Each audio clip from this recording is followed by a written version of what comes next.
कुंडलिनी वह रहस्यमय शक्ति है जो व्यक्ति के शरीर में सूक्ष्म रूप में व्याप्त है।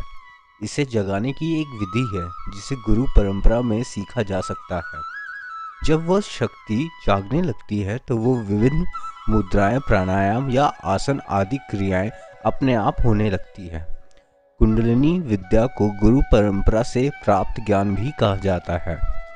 यदि साधक तीव्र जिज्ञासु हो और आसन, प्राणायाम आदि को तीव्र गति से लंबे समय तक नियमित रूप से करता है, तब भी कुंडलिनी जागृत हो जाती है। स्वयं साधना करने से कुंडलिनी जागृत हो जाती है तो भी कुंडलिनी योग परंपरा में ऐसा माना जाता है कि गुरु की कृपा से जागृत शक्ति ही अभी जागृत हुई है।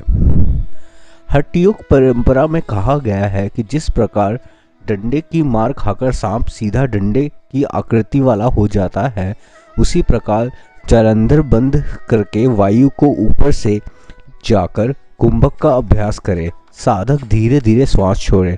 इस महामुद्रा से कुंडलिनी शक्ति जागृत हो जाती है।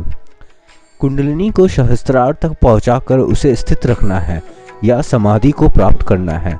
वह साधक को विकारों का त्याग करना पड़ता है। कुंडलिनी जागृत होने के बाद साधक निरंतर उसका अभ्यास करता है। यदि साधना काल में साधक अपने विकारों के योग के जरिए समाप्त नहीं करता, तब वह शक्ति फिर निम्न चक्र से में पतन की आशंका बनी रहती है। कुंडलिनी योग का मूल उद्देश्य शरीर, मन और आत्मा के बीच संतुलन बनाना है। इस योग में ध्यान, आसन, प्राणायाम और मंत्रों का उपयोग किया जाता है। कुंडलिनी योग में व्यायामों के साथ साथ मेडिटेशन का भी महत्वपूर्ण रोल है। वह योग आपके मानसिक और शारीरिक स्वास्थ्य दोनों के लिए बहुत लाभदायक होता है। इस योग का सबसे महत्वपूर्ण तत्व कुंडलिनी शक्ति है। कुंडलिनी शक्ति शरीर के मूलाधार चक्र से शुरू होती है और शीर्ष चक्र तक जाती है। इस प्रक्रिया में शरीर में कुंडलिनी ऊर्जा जागृत होती है और आत्मा के संयोग से शरीर की दृष्टिकोण से उपलब्ध नई चीजों को भी महसूस करने में मदद मिलती है। कुंडलिनी योग में ध्यान के द्वारा मंत्र को शांत करना होता है और अधिकतम तनाव से छुटकारा पाने का प्रयास किया जाता है। इसके साथ साथ प्राणायाम का भी उपयोग किया जाता है, जो श्वासों को नियंत्रित करने और शरीर में ऊर्जा को फैलाने में मदद करता है। कुंडलिनी की प्रकृति कुछ ऐसी है कि जब वो शांत होती है तो आपको इसके होने का भी पता नहीं होता।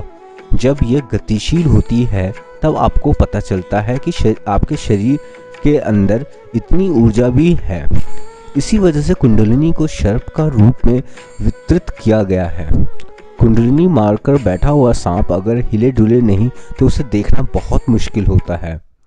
अगर आपकी कुंडलिनी शक्ति जागृत है तो आपके साथ ऐसी चमत्कारिक चीजें घटित होने लगेगी जिसकी आपने कभी कल्पना भी नहीं की होगी। कुंडलिनी जागना या जागृत होने से ऊर्जा का एक पूरी तरह से नया स्तर जीवन या जीवित होने लगता है और आपके शरीर और बाकी सब कुछ भी बिल्कुल अलग तरीके से काम करने लगता है।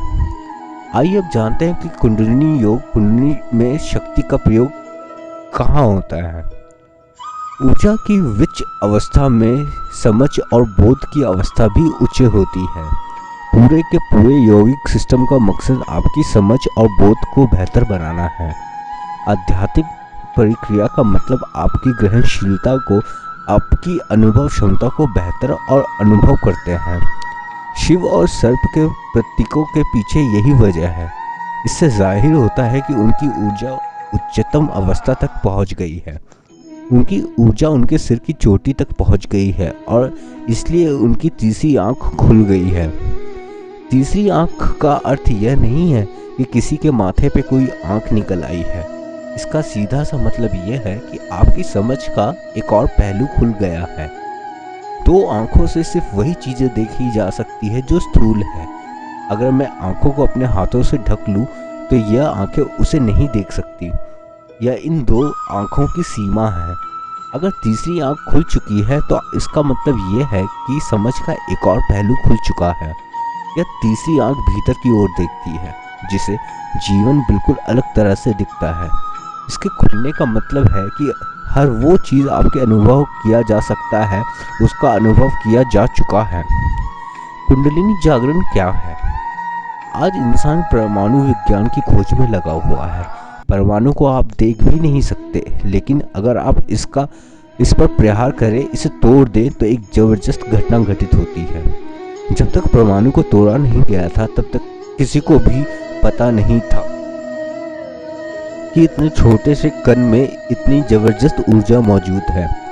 इसी तरह से इंसान भी एक जैविक परमाणु है, जीवन की एक इकाई है। जीवन के भीतर भी वैसे ही जबरदस्त ऊर्जा मौजूद है। कुंडलिनी जागरण का मतलब यह है कि आपके उस अपार ऊर्जा के इस्तेमाल के तकनीकों को पा लिया जा सके। अब हम बात करते हैं अपने शरीर में 7 चक्रों के बारे में। हमारे शरीर में 7 चक्र होते हैं: मूलाधार, स्वादिष्ठान, मणिपुर, अनाहत, विशुद्ध, आज्ञा और सहस्त्रार। नवरात्रि में हर दिन एक विशेष चक्र को जागृत किया जाता है, जिससे हमें ऊर्जा प्राप्त होती है।